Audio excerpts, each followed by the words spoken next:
ৰাতিপুৱা সাৰ পোৱাৰ পিছত বহু সময়ত মগজুত যথেষ্ট উত্তেজনা থাকে, যাৰ বাবে দিনটো ইতিবাচকভাৱে আৰম্ভ কৰাটো এক প্ৰকাৰ কঠিন হৈ পৰে। এইটো সমস্যাৰ সৈতে বহু লোকে সংগ্ৰাম কৰে যদিও কেনেকৈ এই চাপৰ পৰা পৰিত্ৰাণ পাব পাৰি সেয়া বুজি নাপায়। এনে পৰিস্থিতিত আপুনি কেইটামান কাম কৰি আপোনাৰ দিনটো ইতিবাচকতাৰে আৰম্ভ কৰিব পাৰে। আজি এই বিষয়ে জানো আহক। 1 নম্বৰ, ধ্যান। আপুনি ৰাতিপুৱা ধ্যানৰ জৰিয়তে আপোনাৰ মন শান্ত কৰিব পাৰে।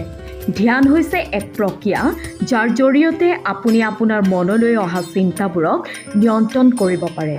এই সময়ত দৈনিক মনোযোগেৰে ধ্যান কৰাৰ দ্বাৰা আপুনি গোটেই দিনটোলৈ নিজকে শান্ত ৰাখিব পাৰে। 2 নম্বৰ, কেফেনৰ পৰা আঁতৰি থাকিব। যদি আপোনাৰো ৰাতিপুৱা সাৰ পোৱাৰ লগে লগে উদ্বিগ্নতা থাকে, তেনেহ'লে কেফেন গ্ৰহণ হ্ৰাস কৰক। বিশেষকৈ ৰাতিপুৱা কেফেনৰ পৰা আঁতৰি থাকিব। কেফেনে উদ্বেগৰ অনুভূতি বৃদ্ধি কৰে। আপুনি আপোনাৰ দিনটো ভেষজ চাহ বা ডেকাফিনেটেড কফিৰে আৰম্ভ কৰিব পাৰে। 3 নম্বৰ, এটা দীঘল উশাহ লওক। ৰাতিপুৱা সাৰ পোৱাৰ লগে লগে দীঘলীয়া উশাহ লওক। উশাহটো লাহে লাহে ওপৰলৈ টানি নিয়ক আৰু তাৰ পিছত কিছু ছেকেণ্ডৰ বাবে উশাহটো ধৰি ৰাখক। তাৰ পিছত লাহে লাহে মুখৰ মাজেৰে উশাহ এৰি দিয়ক। এই ব্যায়ামৰ জৰিয়তে আপোনাৰ শৰীৰ আৰু মন শিথিল হ'ব আৰু উদ্বেগ আঁতৰ হ'ব।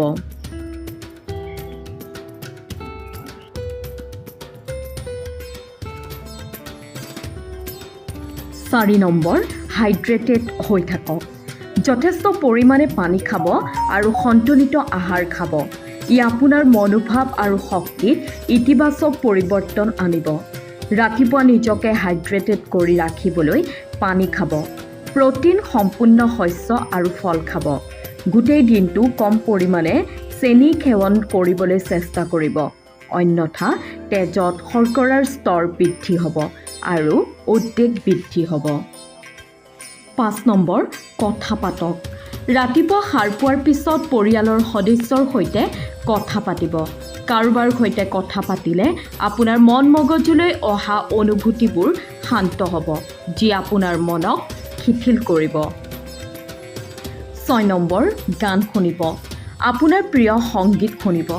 এইটোৱে আপোনাক নিজৰ ওপৰত ইতিবাচক অনুভৱ কৰাব।